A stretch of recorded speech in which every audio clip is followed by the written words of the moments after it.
Hit story में आपका स्वागत है। मेरा नाम अंजलि है और मैं बिहार के एक छोटे से गांव की हूँ। मैं मामी के यहाँ बचपन से ही रहती थी। मेरी 2 बहन और 3 भाई थे।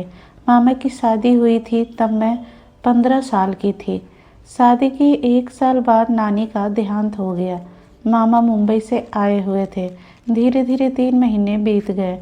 अब मामा को वापस मुंबई जाना था तो मामा ने सोचा पायल अकेले पिताजी के साथ कैसे रहेगी। मामा मेरी मम्मी के से बात करके मुझे बुला लिए। कुछ ही दिनों में मामा मुंबई चले गए। मैं और नानिया मामी और हम तीनों आराम से रहने लगे। मैं यहीं स्कूल में पढ़ने लगी। मामा 1 साल में मुंबई से आते और 1-2 महीने साथ रहते फिर वापस चले जाते। धीरे धीरे समय बीतता गया। मामी की शादी हुए 5 साल बीत गए लेकिन उन्हें अभी बच्चे नहीं हुए थे। मामी देखने में लंबी चौड़ी, गोरा रंग, बड़ी बड़ी आंखें, मोटे मोटे होठ, बहुत ही खूबसूरत थी और उनको लड़का ना होने की वजह से और भी फिट शरीर की थी। कहा जाता है औरत 20 की उम्र में नहीं, पूरी तरह 30 की उम्र में जवान होती है और यह सही बात भी है। मामा साल में 1-2 महीने के लिए ही आते थे। मामी की जवानी अब निखरने लगी थी। मैं भी 18-19 साल की हो गई थी। मामी जब भी मेरे साथ बाजार जाती तो गांव की लड़के उनको लाइन मारने में कोई कसर नहीं छोड़ते थे। कभी कभी तो बाजार तक पीछे पीछे आ जाते थे।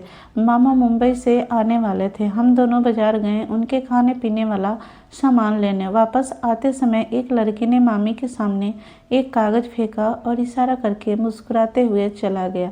मामी बोली, अंजलि कागज उठाओ, देखो क्या है। मैं कागज उठाई तो देखी उसमें कुछ लिखा नहीं था, बस एक मोबाइल नंबर था। मैंने कहा, मामी कुछ लिखा नहीं है, बस एक मोबाइल नंबर है किसी का। उन्होंने कहा, लाओ देखो। उन्होंने देखा और फिर अपने पर्स में रख ली। हम घर वापस आ गए। अगले दिन मामा भी आ गए और फिर कोई सामान लाना होता बाजार से तो मामा ही ले आते थे या मामी उनके साथ बाइक से बाजार चली जाती। धीरे धीरे 25 दिन बीत गए। मुंबई से अचानक फ़ोन आया।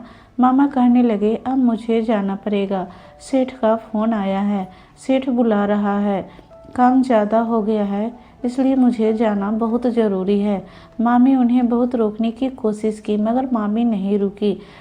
अगले सुबह मामा मुंबई के लिए निकल गए। शायद मामी की आग अभी नहीं बुझी थी और मामा अधूरी छोड़ के चले गए मामी को। मामा के जाने के 1 हफ्ते बाद कुछ सामान लाना था। मैं और मामी दोनों मार्केट के लिए निकल गए। गांव से मार्केट करीब 3 किलोमीटर दूर थी और तब रिक्शा भी नहीं चलता था। घर पर बाइक थी पर नाना बूढ़े थे और लाठी ले चलते थे। हम मार्केट गए। मार्केट करते करते अंधेरा होने लगा। जल्दी जल्दी करके घर के लिए निकले। कुछ ही दूर आते आते पूरी तरह अंधेरा हो गया क्योंकि हमारे पास सामान भी बहुत था। उसे उठाते उठाते हम दोनों थक गए। मामी और मैं धीरे धीरे घर की तरफ आ रहे थे। अचानक हमारे पीछे से एक बाइक आई और हमारे आगे रुक गई। अंधेरा होने की वजह से उसका चेहरा साफ दिखाई नहीं दे रहा था। वो वही लड़का था जो मामी के आगे नंबर फेंका था। बोला, अरे भाभी, आप इतनी रात को कहाँ से? मामी कुछ नहीं बोली। हम धीरे धीरे चलते रहे। फिर उसने कहा, अरे भाभी डरो मत, मैं वही हूँ जो आपके आगे नंबर फेंका था। आप तो फ़ोन की नहीं अभी तक, नहीं तो आप आज हम दोनों दोस्त होते। डरो मत, इतना सामान ले आप लोग कब तक घर पहुँचोगी? अभी यहाँ से घर बहुत दूर है। फिर मामी बोली, ठीक है। मामी कहने लगी, अंजलि तुम पहले बैठो। मैंने कहा, नहीं मामी, पहले आप, फिर मैं सारा सामान लेकर बैठ जाऊँगी। मामी मुस्कुराते हुए उसके कंधे पर हाथ रखी और बैठ गई। मैं भी बैठ गई सारा सामान लेके। हम लोग 10-15 मिनट में घर पहुँच गए।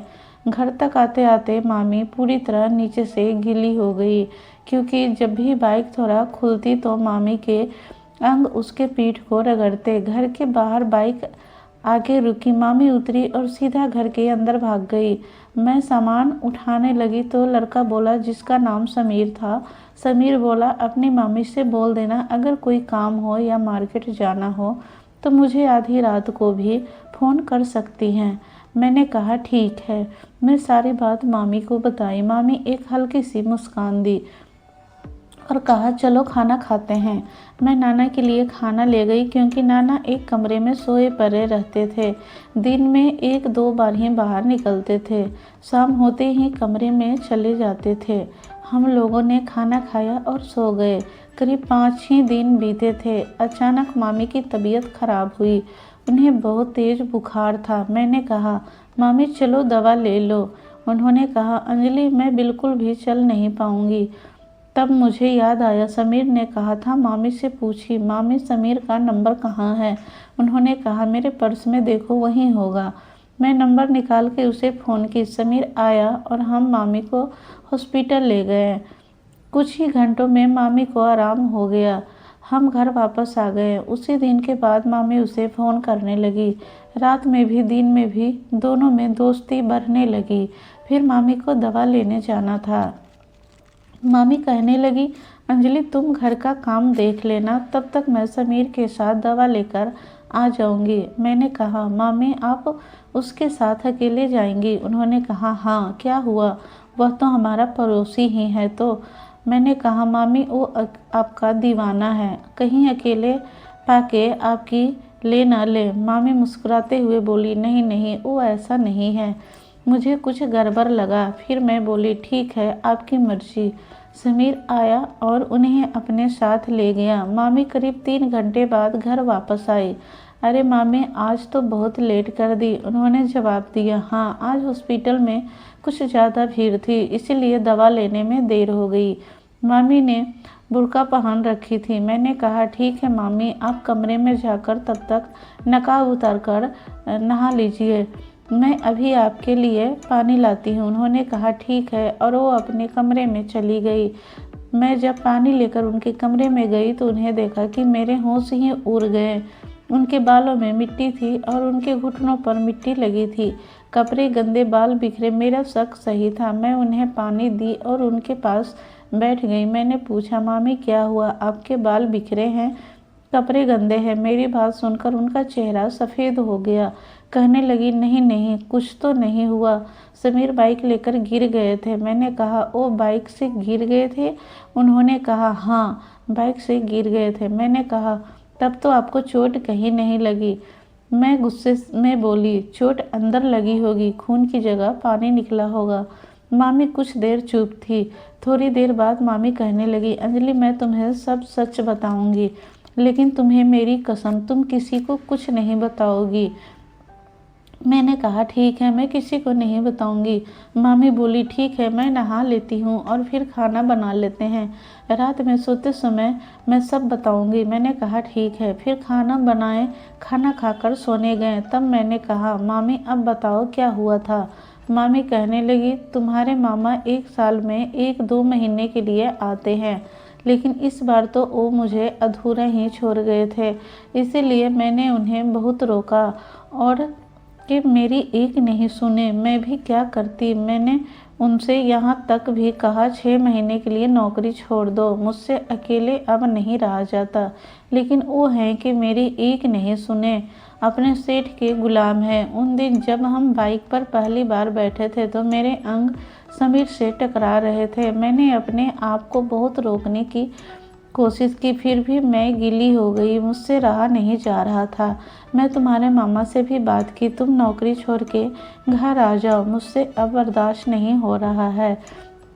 उन्होंने कहा अभी कुछ दिन रुको, तभी तो 1 ही हफ्ते हुए हैं आए हुए, और वो फिर इधर उधर की बातें करने लगे। तुम्हारे मामा के मना करने के बाद मैं समीर से दोस्ती करने लगी, वो भी मुझ पर मरता था। धीरे धीरे बात होने लगी और आज जब मैं दवा लेने गई तो जाते समय हम दोनों ही अकेले थे। दवा लेकर आ रहे थे, रास्ता सुनसान था, मुझसे रहा नहीं गया, मैंने उसे पीछे से कसकर पकड़ लिया। समीर कहने लगा अरे भाभी अब क्या कर रही हैं? मैंने कहा जिसके लिए तुम मेरे पीछे पड़े थे आज वो तुम्हें करने का मौका है। तो समीर कहने लगा अरे भाभी नेकी और पूछ पूछ में तो क्या आपके जवानी के बहुत से दीवाने हैं। समीर की बात सुनकर मुझे बहुत अच्छा लगा। वो कहने लगा भाभी आप बहुत मस्त हो, कहते हुए बाइक को सुनसान रास्ते पर ले लिया। फिर हम दोनों ने गन्ने के खेत में ही खूब मज़े किए, तब मेरी यह हालत हुई थी। अब तुम ही बताओ, तुम्हारे मामा आते नहीं हैं, मैं क्या करूँ? इसमें मेरी गलती कहाँ है? अगर वो रहते तो मुझे यह सब करना नहीं पड़ता। मैंने कहा, हाँ सही भी है और गलत भी है। फिर हम सो गए। धीरे धीरे समय बीतता गया। समीर से मामी मिलती रही। जो चीज़ समीर से मांगती समीर उन्हें लाकर दे देता था। मामी की चाहत बढ़ती गई। अब एक दो से उनकी प्यास नहीं बुझती थी। मामी के दीवाने बढ़ते गए। मामा 11 महीने बाद मुंबई से आए, लेकिन मामी का मन अब उनमें नहीं लगता था। मामी किसी बहाने या किसी रिश्तेदार के बहाने अलग अलग लोगों से मिलने जाती, जैसे उन्हें इसकी लत लग गई हो। मामा 2 महीने तक घर पे थे, तब तक तो कुछ कम था।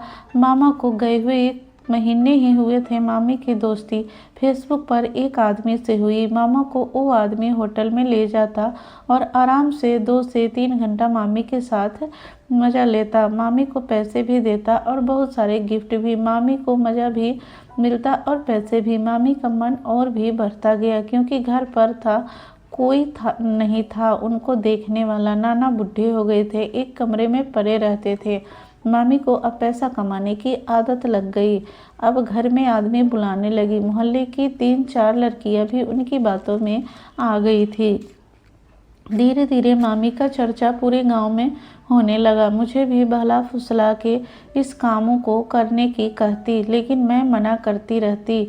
उन्होंने कहा, इसमें बहुत मज़ा आता है, पहली बार थोड़ी तकलीफ होगी, लेकिन फिर मज़ा ही आएगा और पैसा भी। एक 40 साल के आदमी का दिल मुझ पे आ गया था। मामी कहने लगी, अंजलि, एक आदमी तुझसे बहुत प्यार करता है और तुमसे मिलना चाहता है।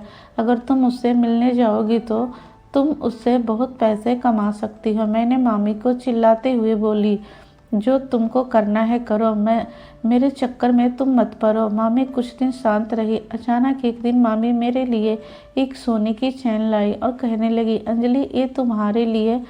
मैं बहुत खुश हो गई, चैन ले ली।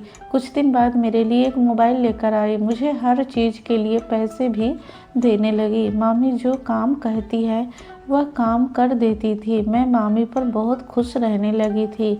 एक दिन मामी कहने लगी, अंजलि, कल हम मार्केट करने शहर चलेंगे।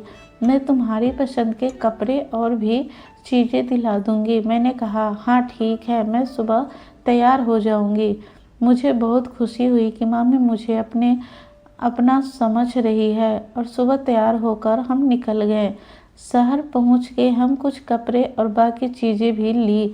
मार्केट करते करते 1 बज गए थे और धूप भी बहुत तेज थी। मैं बहुत थक गई थी और भूख भी लगने लगी थी। मैंने कहा, मामी भूख लग रही है और मैं थक गई हूँ।